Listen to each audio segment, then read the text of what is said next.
오늘 유튜브를 시작하기 전에 안내 말씀을 조금 드리려고 합니다. 지금 저희 집 마당 앞에 3m 크기의 이순신 장군 석상 제작을 하고 있습니다. 많은 분들이 동참해 주셔가지고 제작이 들어갔고 거의 완성 단계에 들어가 있습니다. 많은 사람들이 이순신 장군님 석상을 세우긴 했지만 이순신 장군님이 신으로 내려오시진 않았습니다. 이순신 장군님께서 신으로 내려오시는 것은 최초가 될 것 같습니다. 지금 이 어려운 시국에 이순신 장군님께서 신으로 내려오시는 데는 많은 사람들에게 그 어려움을 다 이겨내고 극복해 나가고 또 보호해주고 또 복과 소원을 주시고자 하는 뜻이라고 저는 생각합니다. 또 그러기 위해서 또 제가 보시해준 분들한테는 용부적과 각종 집안에 화합이 되는 부적들, 굉장히 많은 양의 부적을 내려드리는 것은 이렇게 신의 사명을 받고 신의 뜻이 여러분들한테 잘 전달되기를 바라는 의미에서입니다. 지금 많은 분들이 동참해서 제작은 거의 끝나가는 과정이고, 그 밑에 단상에 이름 새기실 분들 55만 원에서 33만 원 비용을 내시는 분에 한해서만 제가 용부적이랑 좋은 부적을 좀 보내드리고자 합니다. 한 20여 명 정도만 추가로 더 동참해 주시면은 모든 일이 다 순조롭게 잘 이루어질 것 같습니다. 8월 18일이 이순신 장군님 점안식을 하니까 좀 많은 분들이 바쁘시더라도 참석하셔서 또 선물도 받아가시고 복도 받아가시고 좋은 일도 많이 생기시기를 바라겠습니다. 평생에 이름 한번 남긴다는 것도 쉬운 일이 아닌데 이렇게 석상에다 이름 한번 남길 수 있는 기회가 주어졌으니 힘들지만 동참해 주시면 좋을 것 같습니다. 감사합니다.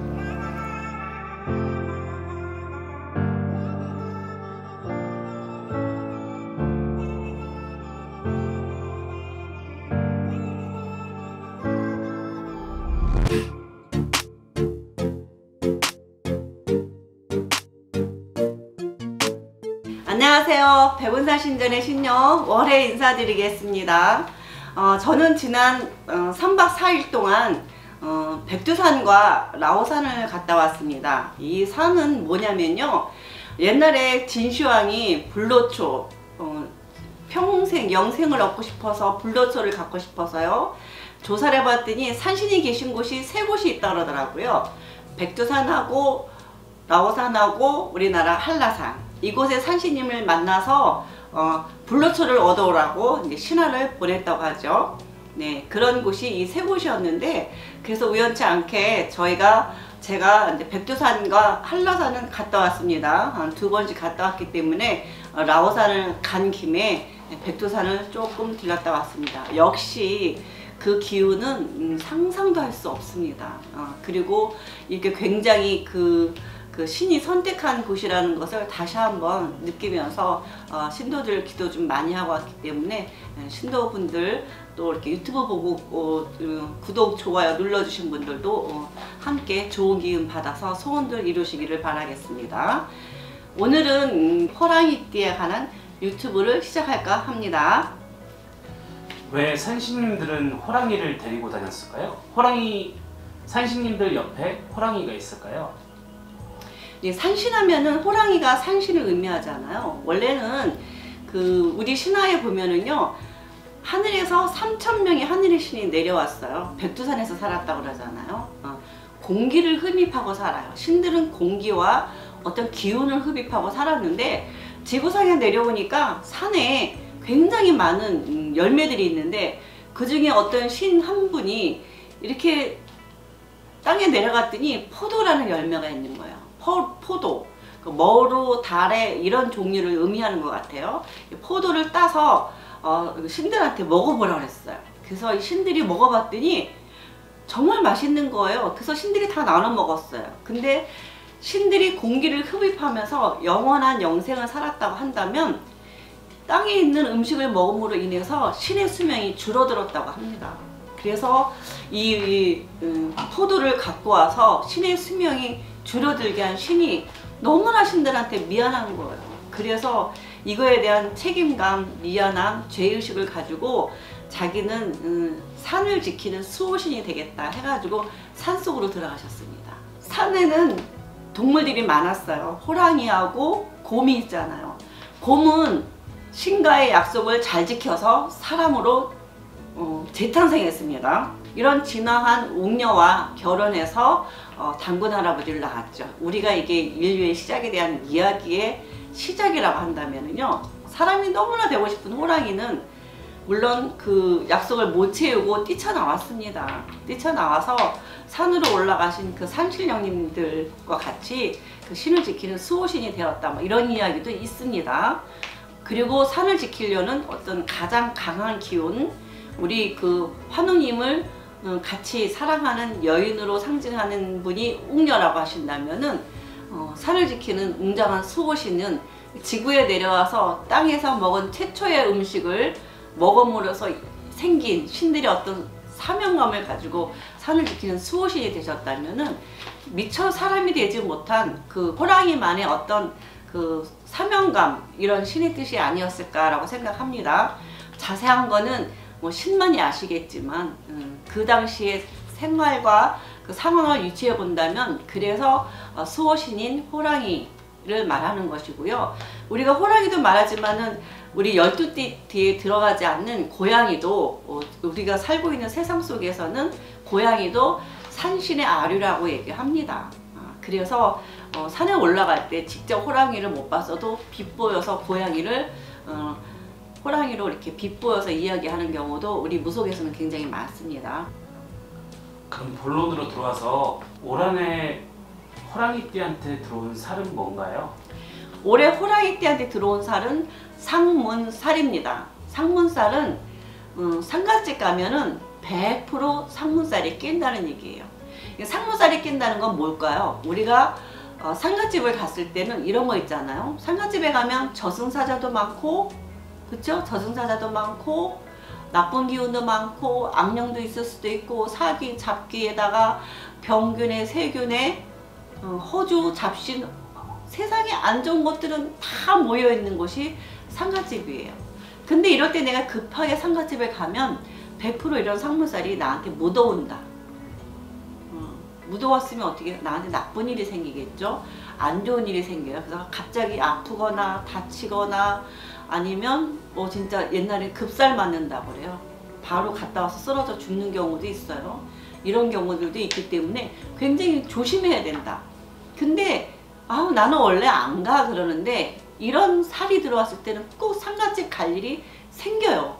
사람들이 그래서 내가 상갓집만 안 가면 될 거라고 생각하는 경우도 많은데, 사실은 상문이 들었다는 전화를 듣는 순간 그 전화 들으면서도 상문살이 껴요. 그렇기 때문에 이럴 때 하는 비방법들이 많아요. 이거는 제가 백운산 신전에서 퇴막법을 보시면 상문살을 퇴치하는 방법들이 나왔으니까요. 참고로 잘 보시면 좋고요. 우리가 또 상갓집 갈 때 잘못 알고 있는 것들 있잖아요. 고춧가루 가져간다, 소금만 가져간다. 안 돼요. 꼭 붉은 팥을 가져가야 됩니다. 붉은 팥과 두 번째는 소금을 가져가셔야 되는 겁니다. 네, 그걸 꼭 조그만 비닐봉지에다 넣어가지고 가시면 좋습니다. 그리고 혹시라도 그게 있으면 잘 안 붙는데 그런 나쁜 기운이 붙었어도 내 몸에 붙었다. 집에 들어갈 때는 꼭 떨구고 가야 되기 때문에 내가 집 방향 바라보고 가지고 간 소금하고 팥을 들고 머리 뒤로 한 번, 두 번, 세 번 던지는 거예요. 그래서 머리 뒤로 던져서 나쁜 기운들을 털어버린다, 뒤로. 세 번째는 떨어진 기운이 또 따라오면 안 되잖아요. 그래서 어떻게 해야 돼요? 이 기운들이 따라오지 못하게 결계를 친다는 의미로 침을 3번 퇴 뱉습니다. 나한테는 침이지만 이게 이 나쁜 기운한테는 강가루 같은 역할을 해주는 거죠. 이렇게 꼭 하셔야지 좋고요. 그럼 내년에 호랑이띠의 전반적인 운세는 어떤가요? 내년에 호랑이띠들의 전반적인 운세는요, 운세들이 조금 좋아지기는 합니다. 나쁜 운도 조금 좋아지기는 하는데, 중요한 거는 운이 좋아졌다고 확 좋아지질 않아요. 왜냐면은 내년에 들어오는 살이 아주 음한 기운이 들어와. 우리가 말하는 음한 기운은 뭐 할까요? 확 나쁜 기운 비슷한 거거든요. 그래서 이럴 경우에는 여자는 남자 조심, 남자는 여자 조심. 그렇다고 같은 동성끼리 조심하지 않느냐? 아니, 조심하셔야 됩니다. 왜 그러냐면 누군가의 말을 믿고 동업을 하거나 투자를 하거나 돈을 빌려주면 잘못하면 나한테 돈이 나가면 다시 받아오기 힘든 살이 들어왔기 때문에 매사에 조금 내년에 오는 좋아져도 좀 심사숙고할 필요가 있다. 그럼 호랑이띠 하반기에 이제 총정리를 한번 부탁드릴게요. 네, 하반기 운세들을 말씀드리면 15세 호랑이띠는 내년에 16세가 됩니다. 그러니까 중3이 되는 거죠. 항상 1학년 때는 바로 시작해서 뭘 모르는 나이라면 2학년 때가 굉장히 힘들어요. 네, 뭔가 좀 알 것도 같은데 또 공부를 해야 되겠고 하기는 싫고 또 더군다나 중학교가 되면은 성장기에 고통이 생긴 겁니다. 그래서 자기만의 어떤 갈등들이 많고 또 친구들한테서 오는 여러 가지 이렇게 겪는 힘든 일들이 많아요. 엄마나 아빠가 의논해 줄 수 있는 친구가 되면은 서로 문제를 해결해 나갔을 때 크게 나쁜 일이 생길 수 있는 거를 조그맣게 예방한다고 생각하시면 좋은 겁니다. 그리고 27세 호랑이띠는 올해 운이 아주 좋아요. 좋은데 내년까지 계속 좋아지는 게 아니거든. 그래서 어떻게 올해 해야 할 것들은 올해 일을 내년으로 미루지 말자. 그리고 내년에는 그냥 좀 머물러 가자 라고 생각하시면 좋습니다. 그래서 올해 하고 싶은 거가 있으면은 조금 더 빨리빨리 하시고, 그렇다면 급하게 빨리가 아니라 올해 안에 할 수 있는 부분들은 다 하시고 올해 일을 내년으로 미루지 않는 게 좋습니다. 그리고 내년으로 미룰 것 같으면 차라리 잡고 있다가 후년으로 바꾸는 것도 좋은 방법 중에 하나겠지요. 39세 호랑이는 운이 세모예요. 보통인데 내년도 보통이거든요. 40세가 돼도 보통이기 때문에 그럴 때는 어떻게 너무 힘들 때는 좀 쉬어가고, 우리 있잖아요. 힘들 때 무리해서 쓰러지는 겁니다. 그래서 힘들 때 조금 한 템포만 쉬어가면은 괜찮아져요. 근데 이거를 그냥 무리해서 그냥 하던 건 맞아 할 거야 라는 이 고집 때문에 하던 거 맞아 하려다가 쓰러지는 경우가 많기 때문에 그럴 때 내가 힘들다라고 느낄 때 한 템포 쉬시는 것이 좋고요. 그리고 51세 호랑이는 내년에 운은 좋은데 음한 기운이 들어오니까 매사에 변화를 줄 때 심사숙고 하시는 게 좋고요. 63세 호랑이띠는 내년에 운이 나빠요. 그러기 때문에 운이 나쁠 때는요, 이때는 정말 생각지도 못하는 뭐 진짜 힘든 일들이 많이 생깁니다. 운 나쁠 때 넘어지면 더 크게 다치는 거고, 그쵸? 운 나쁠 때 친구랑 싸우면 더 크게 관제구설 엮이는 거고요. 운 나쁠 때 일을 하겠다고 창업을 잘못하면 사기당하고 망하는 것들이 이런 일들이기 때문에 이제 63세고 이제 내년에 64세가 되는 호랑이띠 같은 경우에는 매사를 조금 더 진중하게 생각을 하셔야 될 때가 아닐까 이렇게 생각합니다. 그렇다고 이제는 나 나이 먹었는데 쉬어야겠다 이런 생각이 안 돼요. 이제는 80까지도 일하는 세대이기 때문에 그래 노는이 뭐해 라고 생각하시고, 내가 8시간 일했다면은 6시간, 4시간으로 줄이는 건 괜찮은데 8시간 일한 사람이 내년에 12시간을 일하면 반드시 병나서 쓰러집니다. 그러면은 일을 더 못해요. 계속 이어서. 그렇기 때문에 그렇게 욕심부리지 말자라고 얘기해 드리는 겁니다. 75세 호랑이는 올해 운이 세모지만 내년에 운이 좋습니다. 그러니까는 뭔가 이렇게 운이 나쁠 때 수술하면은 수술이 더 안 된다면은 운이 좋을 때 수술로 미뤄가는 거죠. 이럴 수 있으면 이렇게 하는 게 좋다는 얘기죠. 올해 운보다는 내년 운이 더 좋으니까 좀 운을 좀 잘 타고 가시면 좋습니다.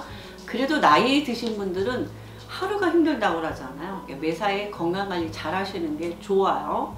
87세 호랑이는 올해 운이 나빠요. 나쁘면은 좀 많이 아플 수가 있어요. 이 나이 때 뭐 사업해서 망하거나 그럴 일은 없을 거 아니에요.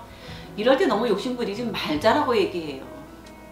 욕심을 부리면 오히려 이것이 본인이 복을 못 받아요. 다음 생에도 복을 못 받기 때문에 이럴 때는 조금 뭐 재산들이 많이 계신 분들 같으면은 조금씩은 정리하시는 것도 좋은 방법이에요. 그러니까는 어느 정도의 여분치만 자기가 쓰고 갈 정도만 생각하시고, 자식들이 힘들다 그럴 때 힘든 거 그냥 나중에 나 죽으면 나눠 가자가 아니라 조금 힘들 때 나눠주시는 것도 항상 좋은 방법이에요.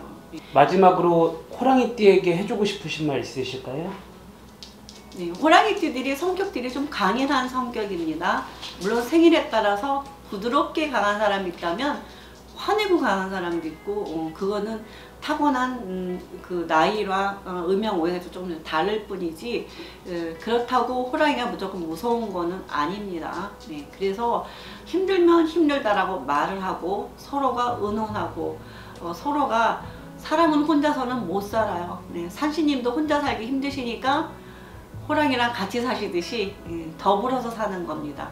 그래서 힘들 때일수록 주변에 가까운 사람들과 힘든 거를 나누면 반이 되고 좋은 걸 나누면 2배가 되는 겁니다. 그래서 우리는 서로가 더불어서 잘 먹고 잘 살고 행복하고 블링블링하게 살기를 바라겠습니다. 감사합니다. 오늘은 여기서 이만 마치겠습니다. 그리고 좋아요, 구독 꾹꾹 눌러주셔야 복이 들어갑니다. 감사합니다.